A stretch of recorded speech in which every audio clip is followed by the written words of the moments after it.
Is non-league the best place for young aspiring managers? Chris Agata is one of the National League's most exciting prospects, who already boasts an impressive footballing CV. But he's now leading a Worthing team who narrowly missed out on promotion last season. So how does the young manager plan to keep the club on track for success in the National League South? But first we speak to the man who played a key role in recruiting their new manager at the start of the season. George, when we were last down here, you had a different gaffer, Hinch, who's obviously gone on to York. How important was that next appointment for the football club? Oh, massively important, especially as we've sort of built a reputation of the way we play now, so we were very keen to take our time in the next appointment and make sure we got someone that fit our club and our ethos and the way we want to do things, bringing through young players and playing football as we see it the right way. What is the club's DNA? Club's DNA is to play a possession-based football, play out from the back, be comfortable on the ball, and bring young players through. I was obviously a young player here before my injury, so I'm very, very passionate about the young players coming through the academy and then into the first team. So yeah, it's a big part of our makeup. And what did Chris do to tick all the boxes to get the role here? I think he's just evidenced everywhere he's been that he's very keen on youth development first and foremost, and also that he plays the same sort of football as Hinch did in the way that we want to play as a club. I mean, I went to watch his former club a few times just to see it for myself, and yeah, you could see the similarities straight away. And then after having met him, it was no-brainer really to bring him in. Chris, when you took over from Hinch, what was the first thing you did at the club? I think no pressure. You've done a great job. To be honest, it was trying to sort of maintain the best bits, to be honest. And that started with the players and the staff and just try and sort of build on the unbelievable work, really. How difficult is it to come into a club that have had good success like that and then carry it on, but also stamp your own authority about how you like to play? It's challenging. It's more challenging when you lose Ollie Pearce. Put it that way. Yeah. No, because we lost 70 plus goals over the summer with Ollie and Joe, and they're obviously doing very well up at York, so that makes it more challenging, but you just got to back yourself, really. I think I got the job because there's like alignment between my ideas and the body of work I've done, and as well as Hinch's, and I think it's just a case of just trying to back your ideas and try and build on what's already in place, to be honest. What are your ideas? Possession-based football, want to play through the thirds, want to be aggressive with the ball, want to attack at every opportunity. I know it sounds maybe a bit cheesy, but if we're in a film, we want to be the leading role. Do you know what I mean? We want to be the star actor in the film. Right after him. I want tackles, I want it aggressive. You can tackle the end men, nail him. Nail Hagee if he takes too long. Okay, but equally Hagee, play with that arrogance to go, come here, you f***. The more you suck him in, the more space you'll create. We want to be forcing the game with control, right? Ultimately, it's about having the football. Because I think if you have the football, and that's a platform, obviously, to create opportunities, create decent attacking situations, and equally, if you've got the ball, the opposition can't score. There's so many layers to it, and part of it as well is being flexible to the players you've got. So we came in with an idea and a clear blueprint, but then within 2 or 3 weeks, having seen the players up close, you realise, well, actually, we've got to be careful not to get in the players' way. In previous roles, I've been very prescriptive and very patterned, and this player passes to this player passes to that player, whereas we've got players like Cashman and Spongy and co that, I can't even imagine some of the stuff they're thinking about doing, and what I don't want to do is get in their way and stop them being really effective for us. So I think ultimately as well, it's about getting the best out of the individual players and being flexible within it, but there are key principles though, like there's non-negotiables, and again a lot of that is built off the back of we want to have the football and we want to attack the opposition. You've got a really impressive footballing CV already as a young manager, Brighton Academy coach. You've been at Stevenage, you've managed in non-league before, and you're a UEFA A licensed coach. What can you take from all those experiences and bring into the National League South? There's a few things. But I think ultimately, like the importance of building relationships with people. I think if you can build rapport with players and you can build a connection, I think that's the platform for everything else. So again, going back to what I just said in terms of like how am I going to get the best out of the individuals? What do they need from me? And I think if you build that rapport and you build that connection, and off the back of that, you can build a body of work with the players. That would be the big thing. Just being honest as well. Basics, nice and smooth. Nice and smooth. Love it, Alf. Got a wand on that right foot, Alf. Love it. Got Trent and Laporte down here. It's unbelievable. If you've got a good connection with people, you can be honest, you can have the difficult conversations, and ultimately that's about giving them the best opportunity to develop and fulfil their potential, really. That would be the big thing. Again, it's a bit cheesy, but people first. 23-year-old Danny Cashman has already bagged 5 goals in the league this season. The forward, who's had spells in the professional game, is now finding his love again for football in non-league. Danny, what attracted you to joining Worthing last season on deadline day? Obviously the manager at the time was Hinch, and I had him when I was at Brighton when I was younger, so I knew how he played football, and obviously I'm not the tallest, so it suited me down to the ground to play in his style, and you know, I've loved it ever since. Really, it's just enjoying football again was the main thing, and being back home and sort of, you know, around friends and family, and just kind of finding my love for the game again was the main attraction. When Hinch left, did you have a few concerns about who might come in to replace him? Yeah, I mean, it was obviously a weird time for everyone at the club. Obviously, I'd only been here 6 months or so, but for the boys that had been here for six years, that's all they knew, which was Hinch being here and the manager. So it was a confusing time, and I didn't really try to look too far ahead apart from like the next sort of game, and obviously the focus was to make the playoffs and try and do as best as we could, which obviously we did, and considering the outcome of Hinch leaving, I think we did quite well. When Chris came in, what was the first thing he said as gaffer? To me personally, he just wanted me to sign and get playing really. He was quite persistent with it, which was always a nice thing. I was on holiday at the time and he kept trying to ring me and stuff, so it was kind of a good thing to feel wanted. I didn't think I was ready to move on yet. You know, I felt like I still owed something to Irvine to try and help the team, you know, push on and maybe get promoted this year. What's it like having a young up-and-coming manager? It's different. Like, see, the ones I've been with previously have not really been how he is. You know, he's a very full-on manager, which is good. I don't think I've ever met someone that loves football as much as him. You know, he's very like every day on it sort of thing, which is, you know, can only be a good thing for us, and hopefully, you know, obviously it's still early days in the season. Hopefully we can pick up some more points and push on. You've played in the professional game. How do you find playing in the National League South? The good thing about semi-pro is obviously that you can have a bit of a space from it. You know, if you've had a bad weekend like we did on Saturday, you've got 2 days to sort of like clear your head again, and then you can go again. In full-time football, you know, if you've had a bad weekend, you're back in on a Monday, so it's like sometimes that can still be on your mind and it can affect you, and I like having that sort of space. The amount of players that have dropped down to our level now who have played in the Premier League, for an example, you know, is you'd be surprised, and you know, the level was good. You know, you get some really good players, and I think nowadays more teams in full-time football are looking at this level to find, you know, players that can step up. Do you think it's equally as important for managers like Aggie to learn his trade in like the National League South before they get that jump up to Football League? If I could do my career again from 16 years old, my first thing would be like, can I try and play at this level? And that would be my advice to anyone in academies. If you get the chance to come to this level, like drop your ego a bit, you know, because you get some good crowds, you get some good players, you know, then there's nothing better than, you know, scoring in front of people, playing in front of crowds and getting that experience of playing against men and with men, you know. So I think for managers, for players, I think, you know, this level is, everyone's looking at it now, I think, anyway, so put your name out there, and, you know, if you do well, you never know what can happen. How do you find playing at this level? Good. It's tough. It's physical. I've learnt a lot. It's very much a physical game, and also it's good to gain like some experience. Is National League South a better level than maybe you thought? Yeah, for sure. Yeah. It's a very tough league. There's a lot of competition, and like, there's a lot of good players as well. What makes a good manager? Someone that's passionate, knows what he wants, and brings confidence into the players. We've got to mention that goal against Boreham Wood. That went viral. Yeah. Just talk me through it, because that was an incredible counter-attacking goal. Do you know what? It just fell to me, and I just thought I'm just going to try and run. I knew there wasn't a lot of people up there. I just saw Harrison, and it was just kind of like how far I could get. Initially, at first, I was just going to try and go on my own, but I knew I wasn't going to outpace anyone. So I just saw Harrison, and we just kept playing 1-2s, and it just, like, before I knew it, I was on the edge of the box. And, you know, luckily they slid in for my, like, chop, and it went in. But that was, yeah, don't ask to do that again, because I couldn't breathe after. Were you surprised to get the ball back? Yeah. Well, I thought I played him in initially for the last 1-2 for him to go and take it on, because I was tired, and he gave it back to me. But it kind of just set me up to, I knew what I was going to do. I knew I was going to chop. I knew I was never going to shoot. And then obviously, like, the keeper went the other way, and it was just like a relief, really. And Declan Rice liked it as well. Did he ever get in touch? No, he didn't get in touch. No, I mean, a like's enough. Do you know what I mean? Like I said, it was a good moment. You know, obviously it went viral a bit, but you know, that's just.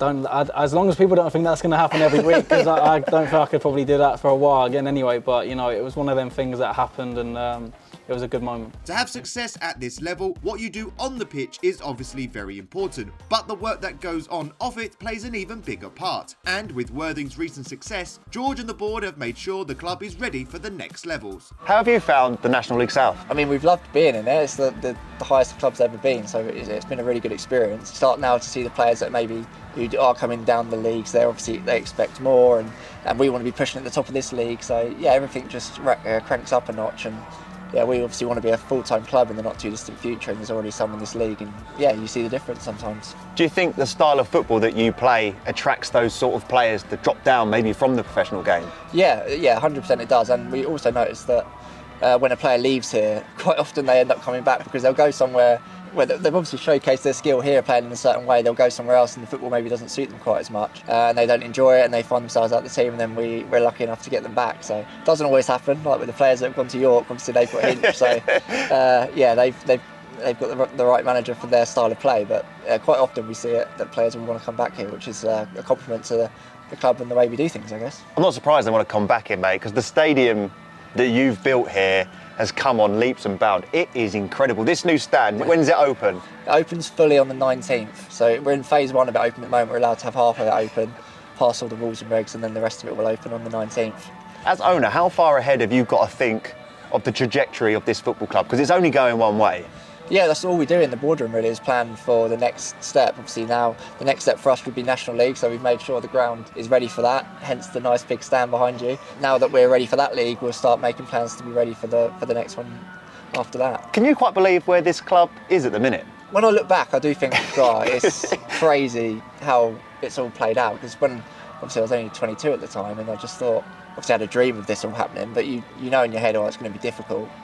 But yeah, the fact that it's actually happened is crazy, and credit to all the people that are down here and make it happen, because yeah, it's a big team of really great people that make it work, and yeah, we're lucky enough to have some really good staff. And many people have seen the documentary that has been out. What's the reaction been like, not just for yourself but also for Worthing? Yeah, it's been amazing to see the reaction, and the reaction from such a diverse group of people. Obviously there's people with disabilities who find it somewhat inspiring, and maybe gives them a kick to go out and find something they're passionate about and give it a go. But equally just football fans and just people in general seem to be loving the documentary, which is obviously really nice, and I think the documentary showcases the club in a really nice way, and the town as well. So yeah, I'm really happy with how it's come out, and the guys that made it done a really good job of telling the story, I think. What's the ambition for the football club this season? Obviously missed out narrowly on promotion to the National League. Would that have come too early for you, do you think, or would you have been ready? I think we would have. We wanted it. Yeah, we 100% wanted it. I don't think it's like having a kid in it. You never know when you're ready, but when it happens, you're better for it. And even if in reality it might have been too soon, I think we would have had a good crack at it. And you see some of the players that moved on from us last year and now playing at York, who are at the top of that league. That gives us a good feeling that we are recruiting the right players and we're playing the right way. So I feel like it wasn't too early, and we could have done it, and that is the ambition to get there. So I would never turn that down for sure. At the start of the season, you said you lost 70 goals. You've already signed one of our favourite players, Mo Faal. I saw the interview. You really like him as a player. Oh, I loved him. So I can remember when he was at Kingstonian, and he's obviously incredibly unorthodox, and he was playing left wing, and I was thinking, I couldn't figure out whether he was a good player. Like, do you know what I mean? You know, when you look at him, you go, I can't figure him out. But he was so effective, and ever since that day, because we played him in the FA Cup and we won, I like to remind Mo of that as well. Then I sort of just kept a bit of a track really on how his sort of career was progressing, because I always thought I wanted to work with him, but I'd never been at a level where it was the right fit. So when I went to Stevenage, I actually said there's a guy in non-league that is worth a look, but he was on loan at Barnet at the time, and maybe it just wasn't the right fit. And then when I went back to Hastings, I actually spoke to Mo when he was at Havant. I thought, well, they're struggling. He's not playing. I might be able to get him out, and it just still wasn't quite right. So I'm just delighted to finally get the opportunity, because there's no doubt like he will score a lot of goals. It's not just that, like he brings others into play. He's very clever. Yeah, I'm delighted to have him. Mo Faal, how are you? All good, man. Very good. Feeling good. 5-10 minutes before kick-off. Yeah, can't beat a Tuesday night, innit? What made you join Worthing? Good club, man. I've played against them throughout the years, you know what I mean, scored a few against them. The fans have always been nice to me, so as you can see, good style of play. So yeah, man, nice. I'm happy to be here. I think it suits me. So yeah. The gaffer's been wanting to sign you for a very long time. Yeah, since that 2018. Yeah, I think we played against his Haitian sides.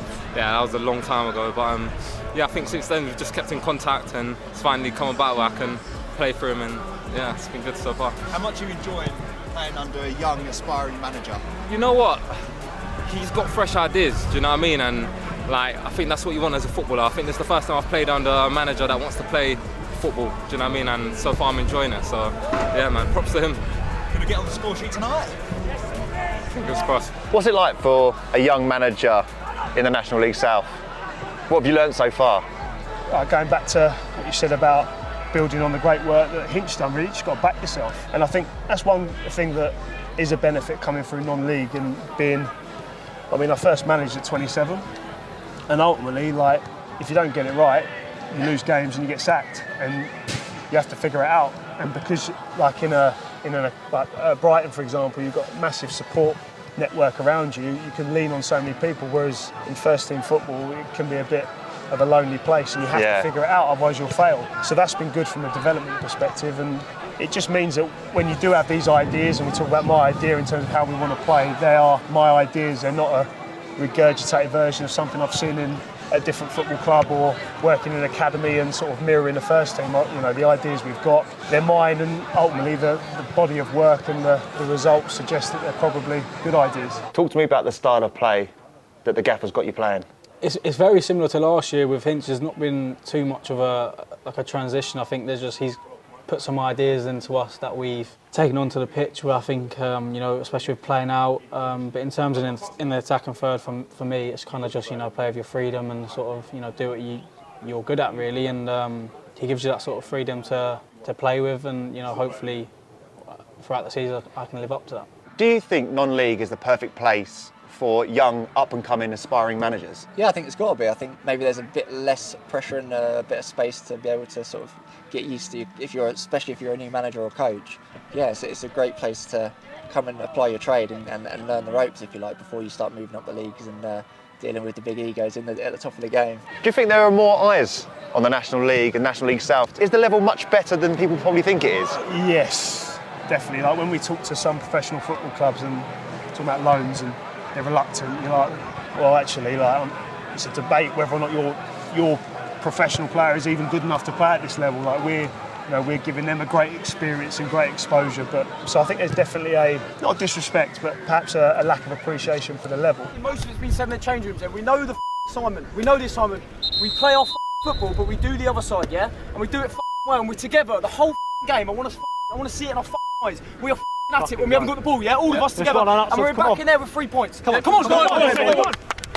You see what Hinch has done, where he's come from step 4, step 3, step 2, and now he's doing very well at step 1. Those sorts of success stories hopefully pave the way for the next generation of coaches. So I think there'll be definitely more coming through that pathway as opposed to academy football. But again, it depends on the club, because like Brighton were very good at promoting from within. Yeah. But I just lacked the patience, and I needed Saturday 3 o'clock, 3 points, and the pressure that comes with that.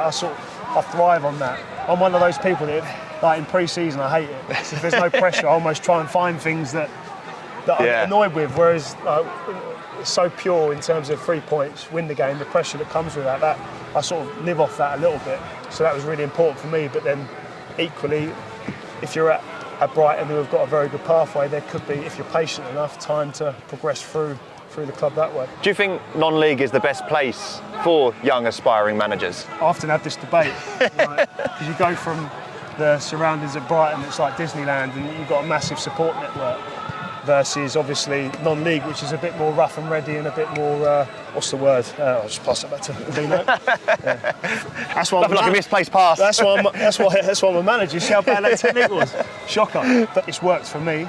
But there's nothing to say that if I'd stayed in academy football, I might be further down the line. I think ultimately you just got to do what you believe is right and back yourself and keep learning, keep working hard, and see where it takes you.